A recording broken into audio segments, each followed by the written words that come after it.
If you have less than $1,000 to your name, you desperately need to watch this video. Listen very carefully because I've been in your exact situation and you need to get out of it desperately more than you probably even know. I'm not going to go on and rant about you need to be saving this amount of money. You need to be doing this. You need to be investing in this. Get a Roth IRA. You don't need to hear that. You're in the point where the only option that you have right now is to build capital. I don't care about saving 10%. I care about 10xing the amount of money that you have right now. People watch me on social media. They see the nice things that I have, but I didn't come from just a buttload of money when I was a kid. 2.5 years ago, I was a broke college student. Yeah, like with $25 in my account. And I was in your exact same situation, if not worse. No money, plus in debt. And the first thing that you have to do is develop hunger. If you even clicked on this video right now, you are already in the right direction. You made a conscious effort to say, hey, I'm in this situation. I'm going to listen to this guy who I've probably never seen before, and let's see what value I can get out of that. That is the right direction. You need to know that you have absolutely no room to be comfortable where you are in your life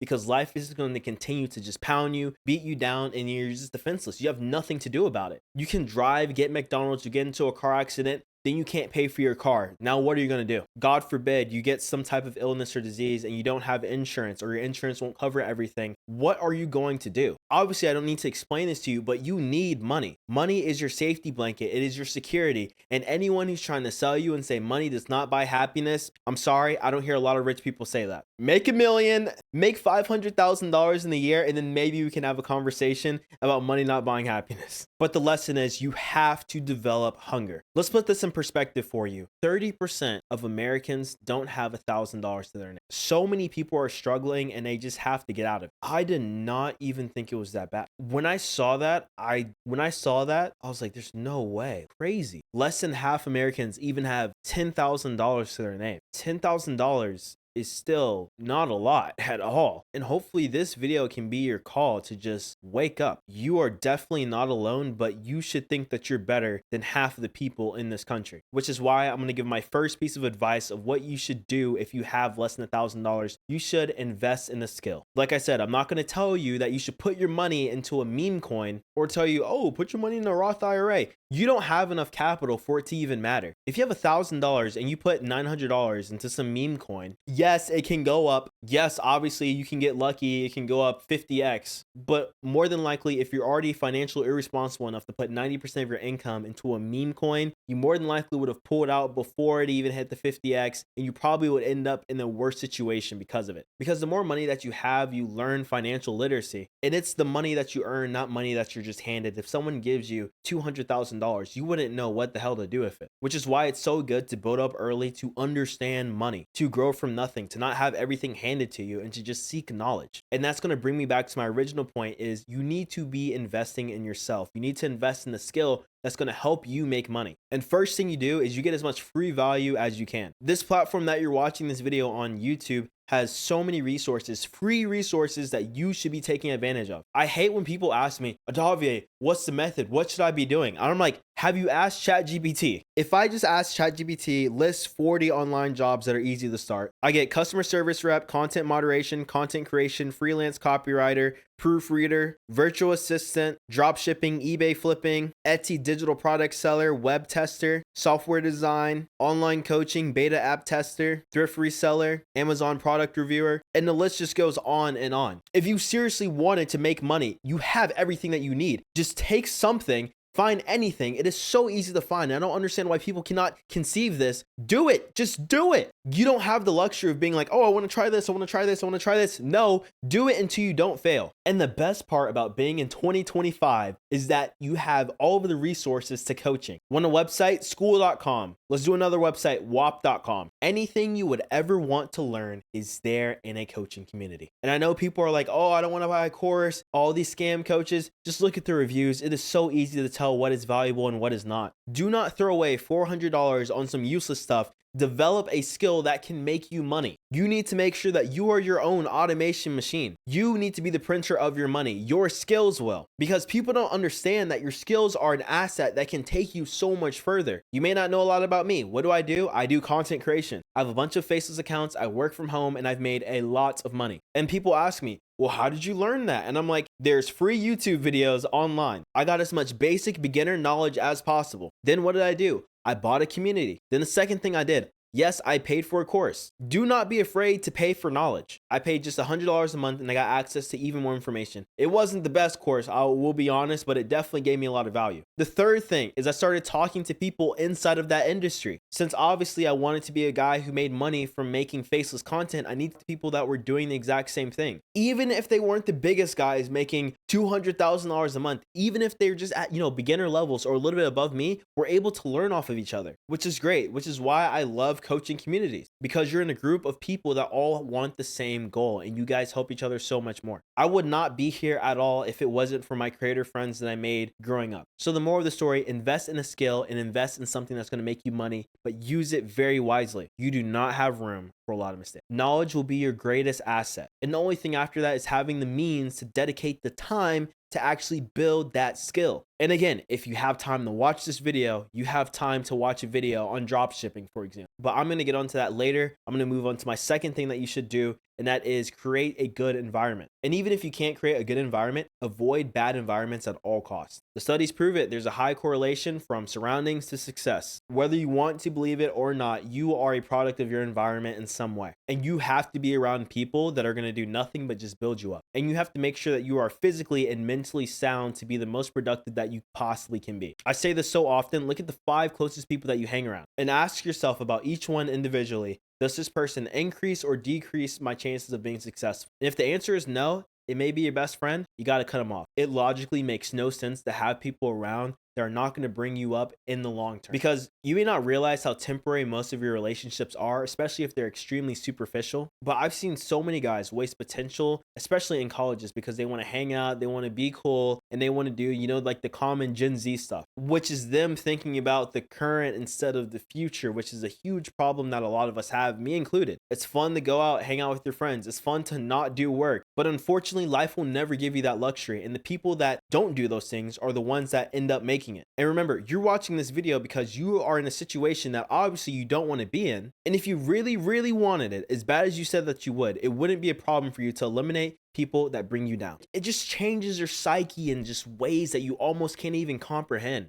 I've met a significant amount of rich people at my age of 22. It is almost mind-boggling seeing how they interact with one of each other and how their peers interact. The way that they view money just at a core level is just so different, because they quite literally view it as a game, and they have this like mutual understanding that, oh yeah, it's just a game. And being around people like that helped me adapt that same mindset. Not only do I get new opportunities that I never knew about, I get almost like a new vernacular, a new viewership, a new perspective on money that I've never had before, or I wouldn't be able to get if I was back in my hometown. Think about it like this. If you go up to a guy and it's like, yeah, I'm gonna get these shoes, they're $500. And one of the guys responds with, you tell him about the shoes and he's like, $500? Versus you go up to the rich guy and he's like, oh, $500? Their response will affect your subconscious on the value of $500. I remember when I genuinely thought $1,000 was so much money. But when I'm around people or I consume content or I'm just reading books and the only thing I see is, hey, $1,000 may used to seem nice, but imagine what you could do with $10,000. And then there's people that look at $10,000 like, oh, that's nothing. Try $100,000. There's always going to be levels. So you tell me, what do you think is a better way of thinking? Is it better to limit yourself with the belief that, oh yeah, it's cool to have 10K? Or is it better to think,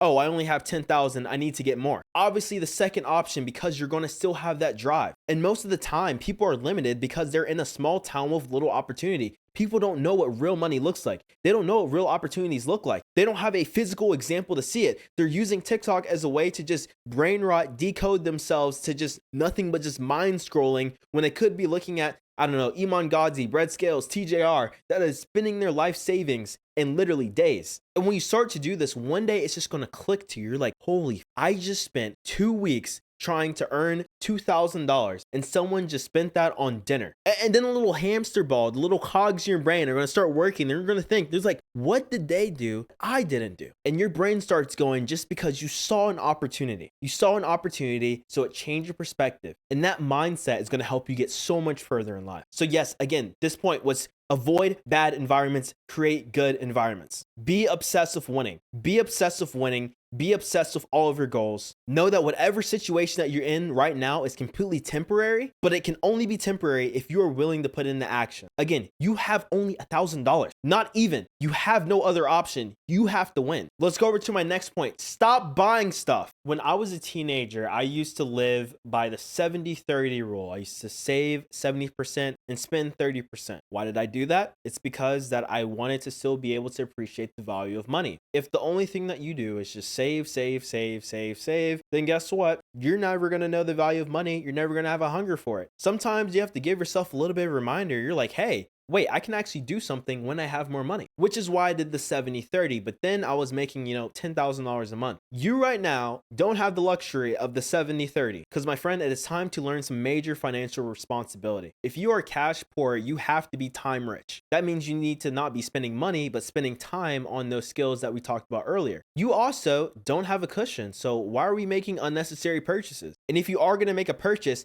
make sure everything is quality. You shouldn't be buying clothes from Shein. They don't last long. So after a couple washes, it is going to shrink. If you get too riled up, it is going to rip. And now you have to go buy another shirt. So now you spent double the price for just one shirt, when instead you could have just bought one shirt that could last you 2, 3, 4, 5, 6, 7, 8, 9, 10 years. That, my friend, is what we call a good long-term investment, and view every single purchase as an investment. If you're spending money on DoorDash, for example, you are making the short-term investment of saying, hey, look at this. I get food. I don't have to spend time getting the food, but I'm sacrificing additional money. When you could have taken just one trip to the grocery store, which is inconvenient on time, but it saves you money. Which one is more responsible for you? Obviously, it's the option that saves you the most money. Because remember, what did I tell you? If you don't have cash on your side, you need to have time. It's okay for you to spend money because you're still building yourself up. You're not at a stage right now where time is money. Me personally, at my stage, I have a maid and I have a chef. And sometimes I just DoorDash a lot because me taking 2 to 3 hours a day to cook my own food and clean is time that I'm taking away from making videos like this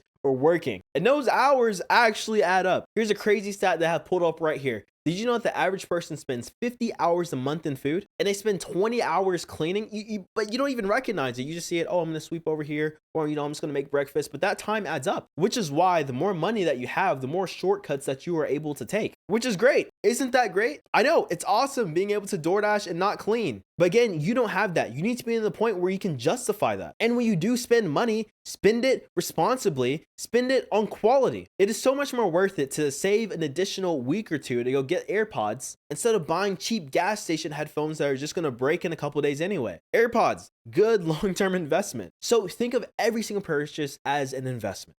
And you want to make sure you can get the maximum quality possible. So yeah, that's everything that I have as far as spending and saving. Now, if you've made it to this point in the video, I appreciate you. I appreciate you because you are trying to better yourself, and that actually means so much. And you should be proud of yourself because you would be surprised on the amount of people that don't even have the attention span to continue watching them. And I appreciate you even listening to me or just trusting my advice, and hopefully it helps just a little bit. But this last part and this most important part is probably what you need the most, and that is confidence. You have to have confidence, you have to have conviction, you have to believe in yourself. The reason why most people fail and they can't get out of their situation is because they don't have the conviction. You need to have so much belief in yourself that it's delusion. You need to be able to visualize and manifest your own reality. You have to be so focused and so confident in your ability that nothing can stop you. I said it at the beginning of this video. You can ask ChatGPT to list you 40 different jobs that can make you money. And if you just stuck with one, yeah, you would make money, you would succeed. But that tiny little hardship or that disbelief limits their actual production. And then they just jump overboard, they quit, and then they just start moping, playing video games, and they just completely go backwards. You have to trust that you are in a temporary situation, and you have to trust yourself to know that what you are doing is going to work. And let me tell you the best way to build confidence. It's knowledge. Knowledge is the best way. The more that you learn about a field that you can go into, the more that you're going to see how possible it really is. When I started doing YouTube back in 2014, I was posting videos, but I didn't actually know how far I would go. I didn't know how much money it could make me. I didn't really know what my potential was. But the more that I started to learn, the more I started to talk to people, I was like, wait a minute, you can really make that much with YouTube videos? Or you can really make that much with TikTok, Instagram? What? And it was a slow process, but every single day that I made progress, even a little bit,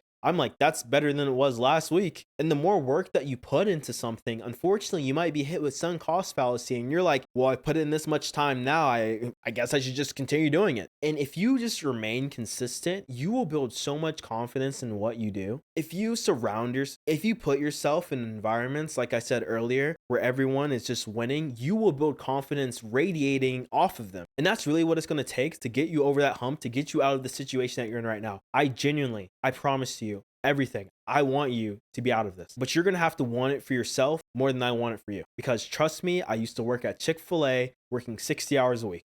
It sucks. It is not fun. Working a 9 to 5 sucks. It is not fun. Wanting to go out to eat and not being able to afford it sucks. It is not fun. But when I fixed my mentality, doors just started opening up left and right. And hopefully, fingers crossed, I can be that domino effect and open up those same doors for you.